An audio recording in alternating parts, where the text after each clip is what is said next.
Now. New at noon, we now know the name of the 6-year-old boy who died in a tragic accident on Tuesday. Well, this happened on Amira's Place near West Commerce Street on the city's west side. And according to the medical examiner, his name is Axel Hernandez, and records show that he was celebrating his birthday when he died from blunt force injuries to the head after he was hit by a truck while he was riding a toy. His death was ruled an accident, and SAPD says that driver did stay to help where that crash happened, so he is not expected to face any criminal charges.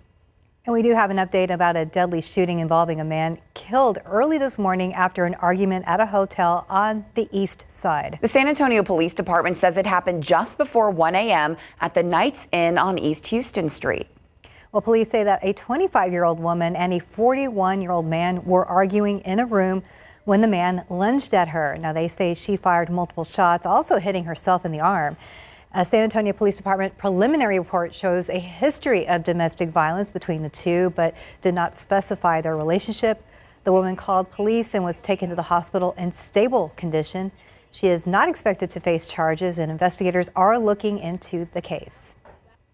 And we want to remind you, if you or someone you love is in an abusive relationship, there is help out there for you. We have a whole page of resources on our website. You can scan the QR code, which will take you to ksat.com/domestic violence. A former Rhodes Middle School student accused of planning a mass attack was back in court today. The 13-year-old is facing one charge of having a prohibited weapon. Back in May, the teen was arrested after police say a family member reached out to them about finding loaded magazines and an improvised explosive device. The teen was later seen arriving at school with a mask on and wearing tactical gear, but then left campus. Today in court, despite the continued request by the defense to release him into his grandmother's custody, again, it was denied. The next hearing is in early September. Let's look out there with live cam this afternoon, already heating up to 91 degrees, and people getting ready to go to the Pigskin Classic this evening will definitely feel those hot temperatures. Oh yeah, you're gonna feel it. You're gonna want to stay hydrated, wear the sunscreen, because not only are we sitting warm now, we're gonna continue to be warm. The cool front doesn't arrive till this weekend, but temperatures right now for most of us, 91 degrees in San Antonio, New Braunfels, and Del Rio, sitting in the 80s, 88 and 89 in Bernie and in Kerrville, but we're already feeling like we're 97 degrees in Del Rio, and that just shows you that even though the air temperature is going to be warm, we're still going to feel a few degrees warmer. Now, our peak temperature expected today is 100 degrees in San Antonio and even warmer down in areas near Laredo, Cotulla, Carrizo Springs. So even though you don't think you're going to be warm, still expect the heat indices to be a few degrees warmer because we're not going to see the cloud coverage really appear till this evening. Now, if you're going to the KSAT Pigskin Classic, remember kickoff is about 7 p.m. It's going to be about 97 degrees. So still, that sun is going to be setting about an hour and a half after kickoff. So it's still going to be warm. Even by the drive home at 11, it's still going to be about 85 degrees. Now, the cool front and the cooler temperatures and the relief from the heat doesn't arrive till this weekend. But with that, we're also seeing the rain chances return for the holiday weekend. I'll talk about what you need to know today and coming up for the weekend, coming up in just a bit, guys. All right, thanks so much, Shelby. Well, college campuses across the country are on edge after a wave of active shooter hoaxes. Well, nearly a dozen fake reports of campus shootings were made just last week, and most of them are believed to be connected to the same group. Now, investigators say members of a swatting group called Purgatory likely targeted at least 10 universities between August 21st and August 25th. While all of the calls turned out to be false alarms, experts warn these hoaxes are dangerous and can carry steep penalties and put both students and first responders at risk. So just this week on Tuesday, UTSA had 2 swatting incidents on their campus. In the first, a caller reported a potential incident at the main building. The second call claimed there was a threat in campus housing. The UTSA police chief actually sent out a message about these incidents to UTSA students, faculty, and staff on Wednesday morning. It said UTSA police responded to these locations and 2 emergency alerts were made to the campus community. But upon further investigation, no threats were found and all clear alerts were sent. Well, today, families in Minneapolis are grappling with tragedy after a shooting at the Annunciation Catholic School. A gunman fired dozens of rounds through stained glass windows during morning service, killing 2 children and injuring 17 others. The shooter then died by suicide. Police say he had no prior record and bought his weapons legally, but investigators are now focusing on a disturbing video manifesto that he posted online. We're also aware of a manifesto that the shooter had timed to be released on YouTube. This manifesto appeared to show him at the scene and included some disturbing writings. Well, Westman is believed to have attended the school, and his mother worked at the church until recently. Now, community vigils continue as Minneapolis mourns and calls for change to prevent future tragedies. Well, also in our top headlines, Mexico now pausing package shipments to the U.S. ahead of the end of a tariff exemption this Friday. So this exemption lets packages worth less than $800 enter the U.S. without an import tax. The move comes as Mexico and the U.S. negotiate to avoid broader tariffs, joining Europe, Australia, and Japan in halting shipments for now. Now, at a Mexican post office, people were disappointed, like a mom who couldn't send a letter to her family in the U.S., showing how this change is impacting ordinary people. New on the Noon today, she was the last remaining living Holocaust camp survivor here in San Antonio. Suzanne Jalnes passed away on Saturday at the age of 98, leaving behind an extraordinary legacy.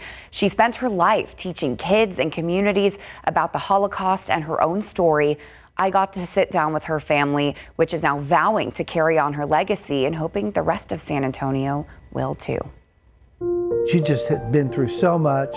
In her words, she beat the Holocaust. Robbie Jalnes holds precious and prized pictures of his mom, Suzanne Jalnes, who he has always called a hero. This was probably just before they came and took her in the war. She might have been 15 or 16 years old there. In 1944, Suzanne was hauled away from her home of Rojka, Hungary, to the Auschwitz concentration camp. Her parents were murdered, but she and her sister survived the camp.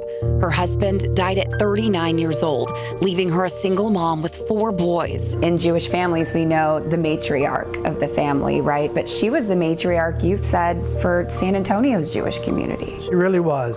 She was involved in just about every organization, and she was kind of the glue that held them together. That includes the Holocaust Museum of San Antonio. It was important to her that people did not forget. And she spoke to literally thousands and thousands of people here in San Antonio and surrounding areas. She spoke to the Shoah group, which was directed by Steven Spielberg. And my mother, from what she went through, suffered from PTSD. So it was a daily routine just to see her break down and cry. She was emotional, yet she kept telling the story. Oh, she kept telling the story. But we have literally thousands of letters from school children that she spoke to that wrote her how much they loved her. Something that brings pride to her tight-knit family, which now spans 4 generations. Here she was with one of the great-grandbabies. Yeah. And you could just see the joy it brought her. In the face of record rates of anti-Semitism, they have all vowed to continue their matriarch's legacy. I continued that and became a speaker for the Holocaust Museum, and I still do that to this day. Robbie hopes the rest of our community will honor Suzanne's strength, grit, and love by also vowing to never forget. Such a special family there. So if you would like to see Suzanne's testimony or want to learn more about the Holocaust and survivors, head to the Holocaust Memorial Museums of San Antonio's website. We have that link on KSAT.com. Just search Holocaust survivor. A man is quietly making a difference in his community, one car at a time. How this Ingram man is supporting flood victims and first responders in Kerr County. And soon, many Texas schools plan to adopt a controversial Bible-infused curriculum. We'll tell you just how many districts are on board. Taking a look outside with live cam, it's a bit of a warm day, but the good news is we're not seeing extremely high or just high for the pollen count. Now, it is still sitting at moderate levels for mold, sitting at about 740. Fall elm and ragweed both are low today for the pollen count, but another thing that we have continued to watch is the aquifer. Now, no change today, still sitting at about 29 to 30 feet below our monthly average. But the good news is we do have some rain. But the bad news is it's coming at a cost for the holiday weekend, and it's all because of that weak frontal system moving through areas of south central Texas. I'll break down what you needed to know and give you a rough futurecast coming up after the break.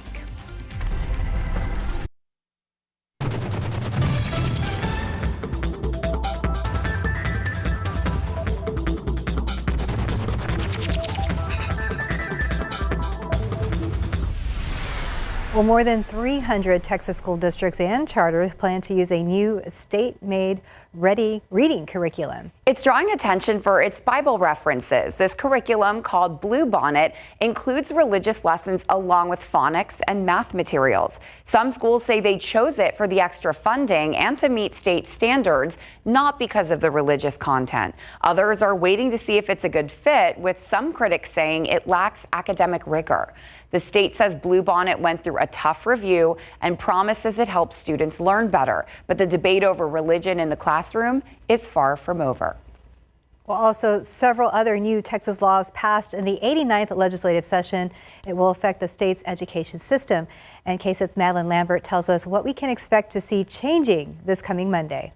Public and private schools are expected to see major changes this school year. The latest Texas laws passed in the 89th legislative session include a school voucher program and dedicated prayer time. Here's a roundup of the new laws to help you keep track of what's changing. Let's start with the school voucher program. Senate Bill 2 will set aside $1 billion in taxpayer money over the next 2 years to fund education savings accounts. That's money parents can use to send their kids to private school. School board members will need to decide if they want to adopt a period of prayer time or study time. If a school district adopts a prayer period, students and guardians will need to sign a consent form. A new Texas law will ban diversity, equity, and inclusion, or DEI, policies and programs in K-12 schools. The ban will also include training and programs on those topics unless they are required by federal law. This is just a quick look of the many laws that are going into effect on September 1st. If you want to see the full list, you can head over to KSAT.com. For now, I'm Madeline Lambert, KSAT 12 News. Well, today, more than 30 Texas House Republicans want lawmakers back in Austin for another 30 days to revisit the state's political maps. At least one Republican representative says any redistricting should be fair, but admits Republicans would like to add seats if possible. The push comes after a federal court decision and new interpretations of the Voting Rights Act. Democrats call it political payback for last year's quorum break, while some Republicans, like Kerrville's Wes Verdell, say they're worried the move could backfire. Well, Texas Attorney General Ken Paxton is suing a St. Mary Strip music venue right here in San Antonio over their gun policy. So according to a lawsuit obtained by KSAT, the incident occurred on January 17th and claims that the Paper Tiger violated Texas law by denying an off-duty officer entry with his firearm. Paxton said the venue's actions violates a Texas law and also noted that establishments that do not comply with this law face a $1,000 civil penalty for each violation. Prior to the filing, Paxton said his office sent a letter to the venue to get them to comply. However, they didn't reply within a 15-day time frame. So KSAT reached out to the owner of Paper Tiger for a statement, and the group replied with no comment.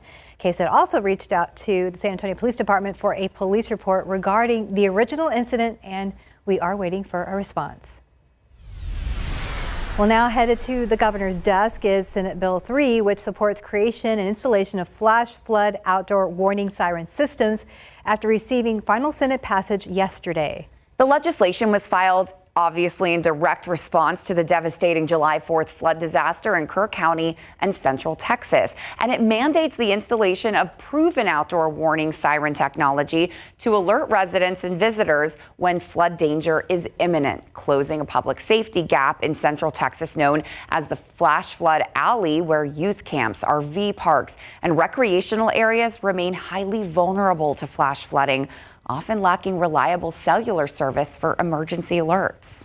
SB 3 is part of a broader package of Senate disaster preparedness, so bills SB 1 and SB 2, which are currently awaiting final passage in the House, with several House bills making its way through the special session to provide Texans with life-saving flood response and recovery infrastructure.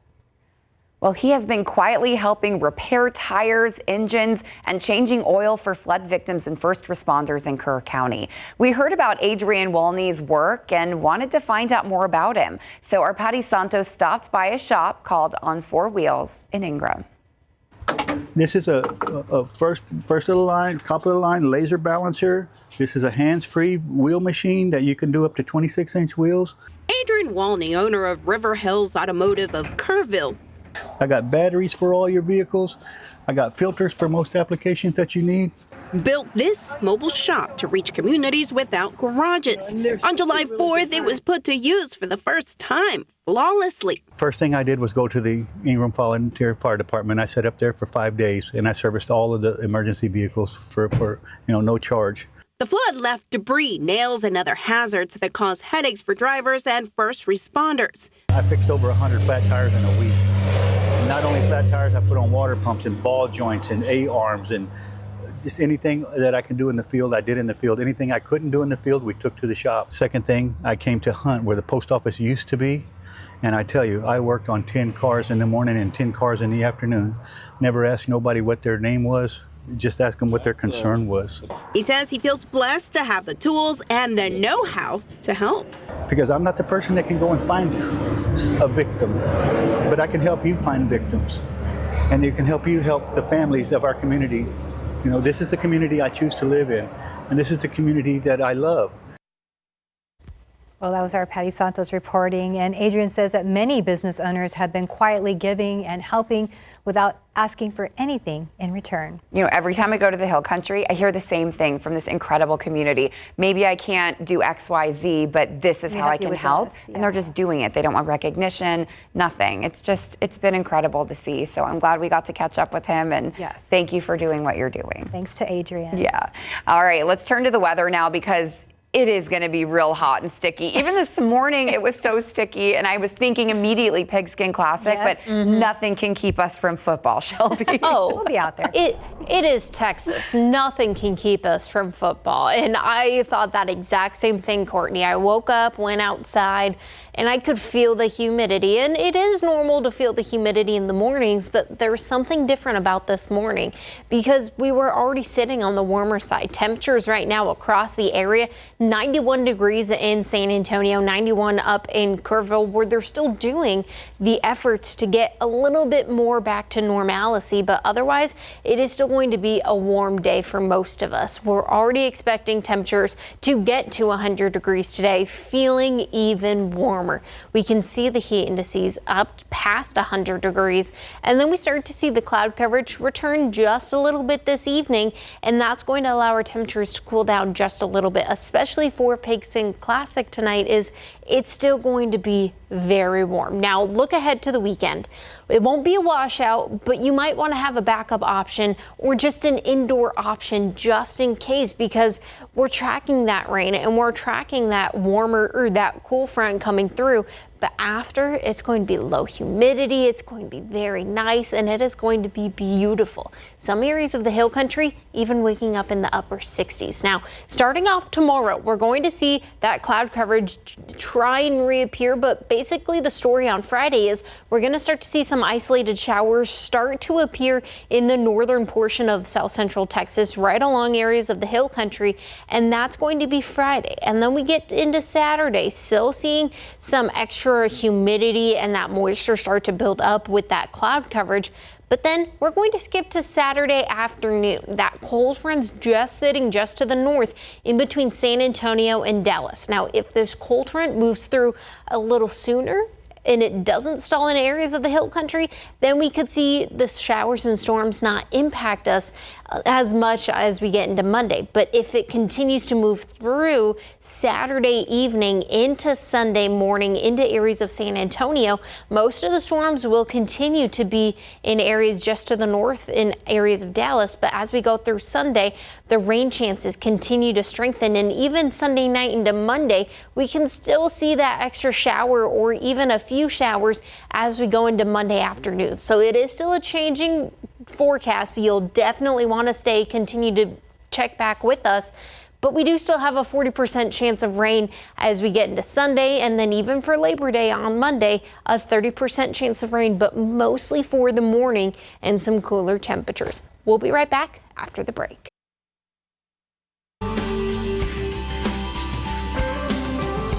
All right, it's already getting to be September, so join us for the 12th annual Head for the Cure 5K that's happening on September 27th. That is a Saturday, and this is a special event dedicated to raising awareness for funds for brain cancer research.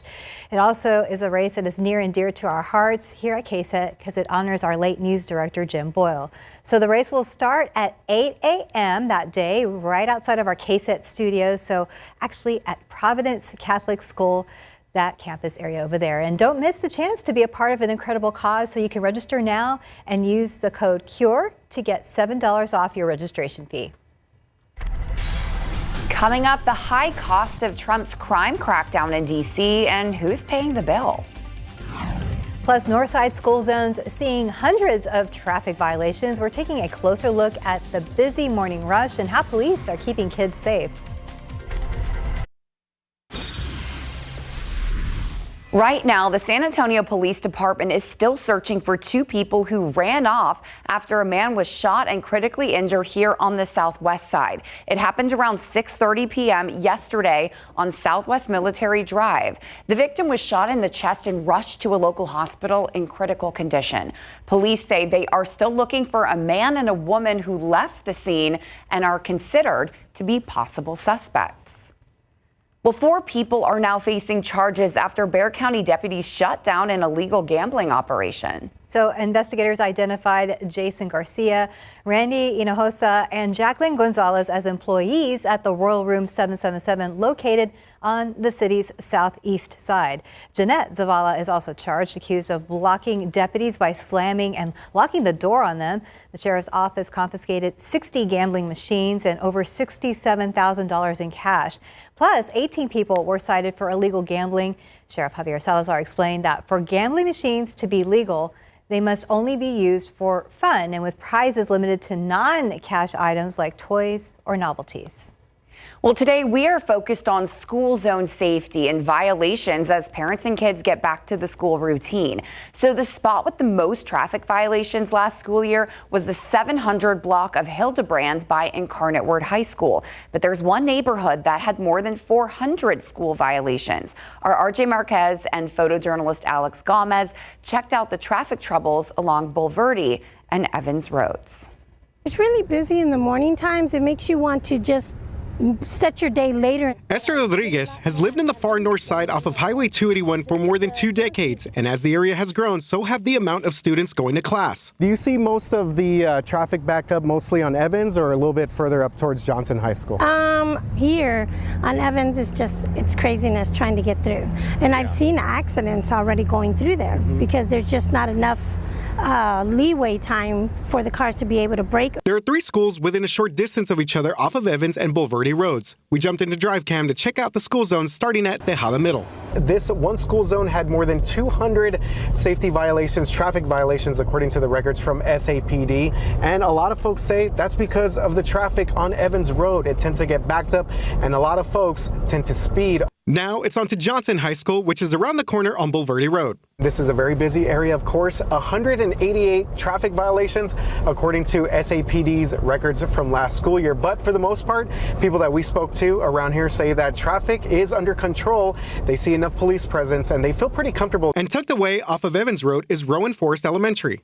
60 traffic violations, but on TPC Parkway, which is a little bit further up the road. But when you combine all 3 of these schools that we saw, that would be Tejada, Johnson, and Rowan right here, it is nearly 460 traffic violations in the last school year alone. But for the most part, people that live here say the extra police presence is good to keep kids and drivers safe. I mean, it's always pretty bad, especially now that school's back in session, but you just kind of have to time when you go out and run your errands. Definitely more of a police presence here. I think it's good. I mean, I'm probably guilty of going a little too fast sometimes, so it's good to keep me slowing down. RJ Marquez, KSAT 12 News. And great news for our drivers on the far northwest side. The tallest flyover ramp in San Antonio is expected to open later this afternoon. So RJ and Alex Gomez got a sneak peek at that new ramp, and that'll take drivers from 1604 West to I-10 East. And drivers will be able to hop on at 1604 at Northwest Military and drive over the interchange and exit near De Zavala Road on I-10. So more stats here from our RJ Marcus. This ramp was built with more than 10.7 million pounds of steel. What? Yep. And more than 33,000 feet of concrete beams. Wow. So this fourth flyover is expected to open by the fourth flyover will open by the end of the year. So that'll alleviate all of the traffic situation in that area. We've been watching these huge flyovers built for years. It's just amazing to see the tall ones basically touching the sky up there. Yeah, it looks like a roller coaster. What is all taken into account when you're building those? Oh, yeah. I don't want to think about that. I mean, you are technically closer to the clouds, though. So it is something weather related. But this afternoon, it is still going to be a toasty one. We're already seeing our temperatures in the 90s, 91 degrees in San Antonio, 90 up in Fredericksburg. Now, some areas, yes, you're still sitting in the 80s like Uvalde and Hondo, but we're still feeling much warmer. This is the Texas summer that we're used to seeing here in August. 102 is what it feels like in LaGrange and Gonzales, feels like 100 in Victoria, already feels like 103 in Carrizo Springs, and this is going to continue throughout the next few hours. And if you are going to the KSAT Pigskin Classic, stay hydrated, wear some sunscreen, and find some shade when you can, because the game is starting at 7 p.m. That's when kickoff is, and that's right after the peak temperature of the day. So it's still going to be warm, still about 98 degrees, and the field temperature and with the concrete, it's going to still feel even warmer. Now, we are tracking a little bit of a cool down after today, and as we get closer to the weekend with the holiday weekend coming up, I'll break down the rain chances of how much rain you can see, plus take a look at the stream flows coming up in just a bit. Thanks, Shelby. Well, President Donald Trump's crime crackdown in Washington, D.C. is likely costing at least $1 million a day.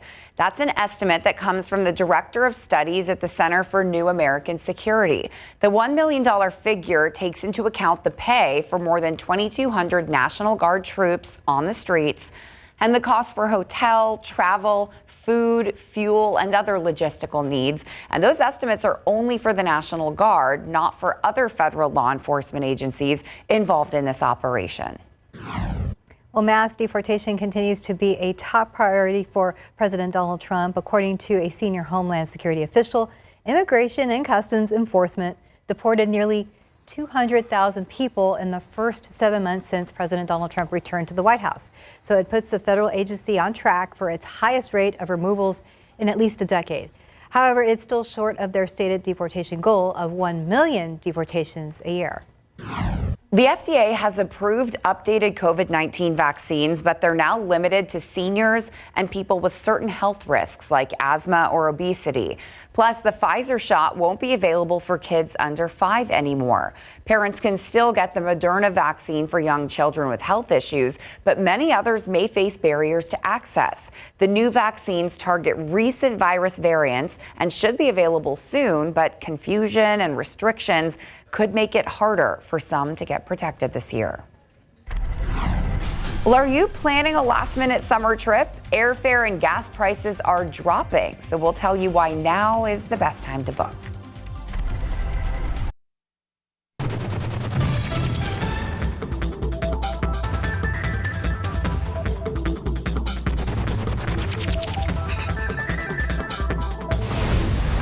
Now, with it being a holiday weekend, it's still going to be warm, yes, but that's normal for us here in San Antonio. And we're also getting a lot of people who are wanting to go to the lakes, to the streams and the rivers. So here's a look at the area lakes. Medina Lake, starting off, has risen about 14 feet in the last 3 months since June 28th. Taking a look at Canyon Lake, they have continued to rise. They're only at about 15 feet above what they were just 3 months ago. But look at the rivers in New Braunfels. The Canal River is still flowing very slowly. It's a little faster as you go up to the Guadalupe, but they're still below their average stream flow. I'll talk about any rain that can impact the stream flow if you're going tubing or just your weekend in general and what you can expect after, coming up after the break.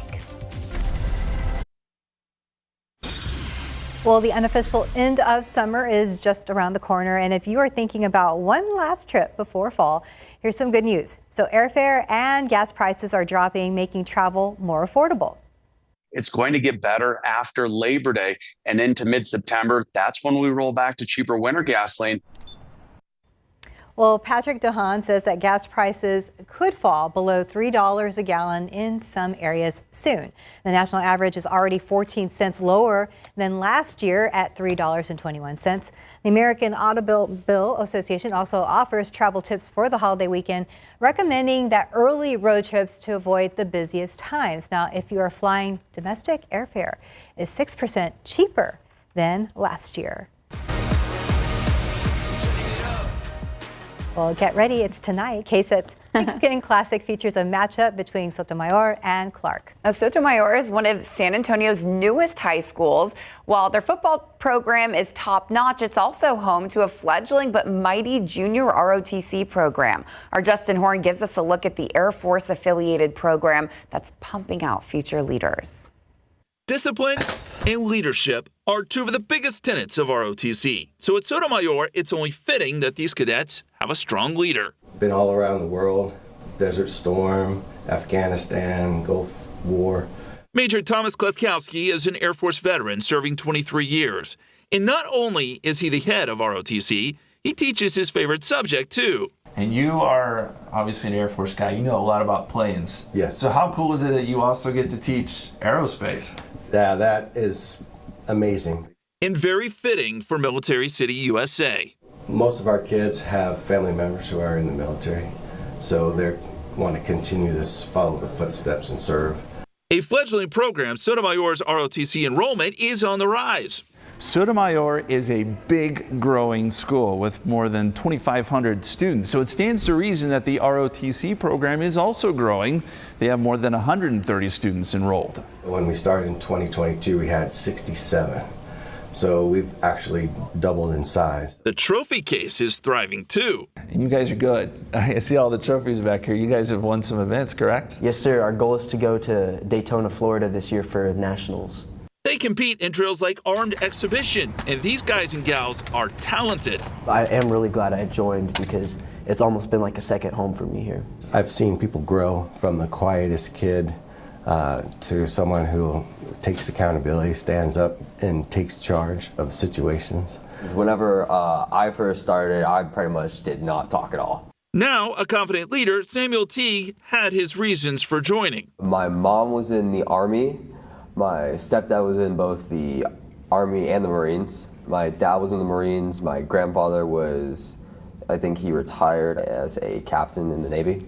There may have been a secondary reason too. And also to get out of PE. No matter the motivation, these cadets are making Sotomayor proud.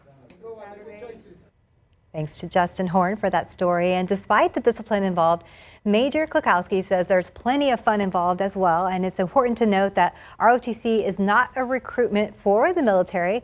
However, about half of the students opt to enlist. And we will be live from Ferris Stadium tonight beginning at 6:30 for a pregame show before Sotomayor kicks off at 7. That is all live on KSAT 12. And of course, it's streamed live on KSAT Plus, the Big Game Coverage app, and KSAT.com. And again, Sotomayor versus Clark. So we will be there. And throughout our shows today and this evening, we'll have different stories on the different schools and programs. And we just think it's great that this is the way we're starting. Yeah. Can confirm, I know Adam Caskey has El Canyon ready. Oh, here we new go. and improved, and he's very excited. Confetti, I know it's a new one. But not only confetti, but a t-shirt. T-shirt cannon. They will love that. El Canyon. Well, he better have a sweat rag because it's gonna be hot. It's gonna be toasty. But not only Is high school football back?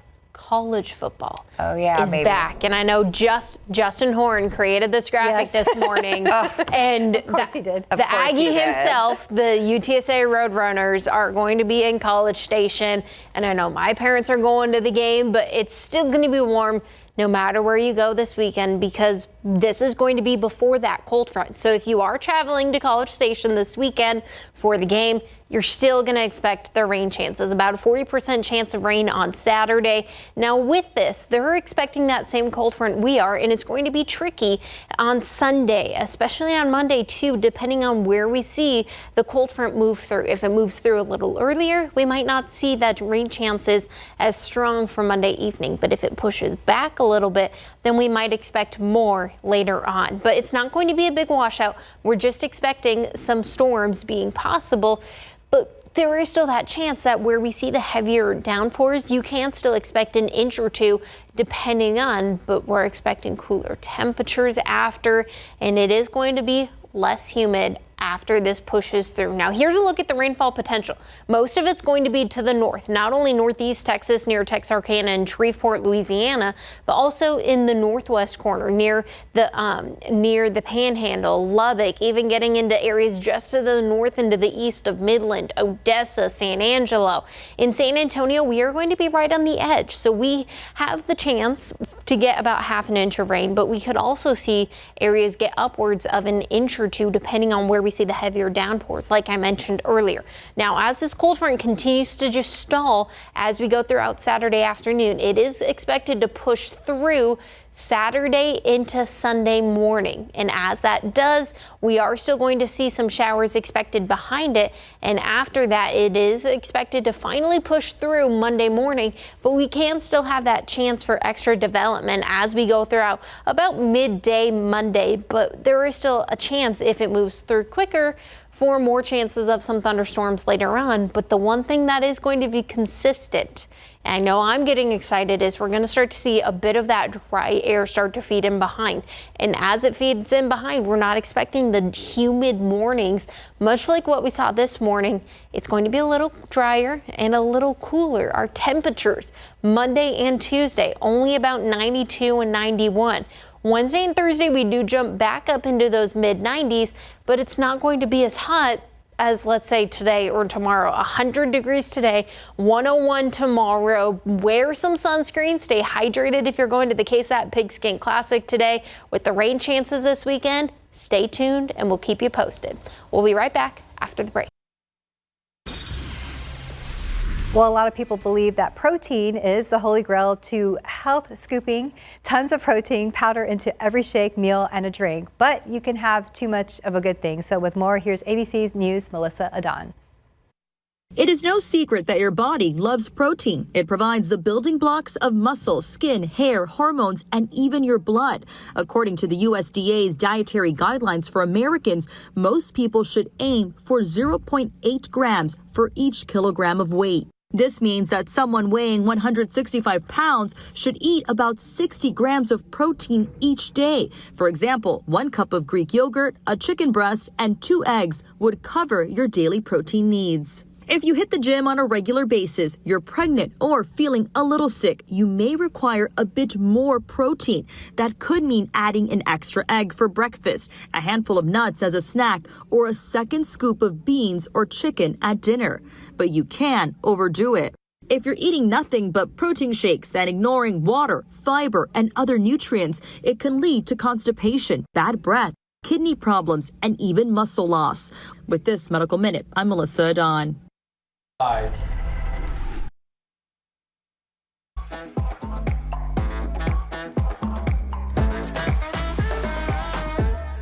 All right, your nominations for the SA Picks 2025 contest are in. We asked you to choose San Antonio's top businesses, and you came through. We received thousands of nominations across nearly 100 categories. And get this, more than 14,000 votes are in so far. A lot of people, a lot of businesses. So go ahead and scan that QR code on your screen to see all the finalists. And if you didn't get to submit your favorite business, you could still vote for a winner. And you have from now until September 20th to vote. So you could vote for each category once per day. And we'll announce the winners in late September. And remember, if you're going out to the KSAT Pigskin Classic today, or if you're just going out and about, it's going to be warm. We're expecting temperatures to get to about 100 degrees, 93 degrees right now, just before 1 p.m. It's going to be sunny, and we're not expecting really any breeze. We might have a light one coming through, and it's going to be a similar situation, kind of copy paste. Tomorrow, still getting to about 101, and then we start to see a little bit of a change up in the weather pattern. Rain chances start Friday evening. It's very localized, maybe a 10% chance. Saturday, Sunday, it all depend on the timing of that front. If it comes through a little earlier on Sunday, then we might not see the rain chances later on Monday afternoon. And if it comes through a little later, a little earlier, we'll keep you posted. But otherwise, much needed rain is coming to some areas. And look at that cool down after. I know, we need that. We do. That's good news. Yeah. Especially for the long weekend for most Exactly. people. Thank you. Well, if you're going to the Pigskin Classic, have a blast and have a great day.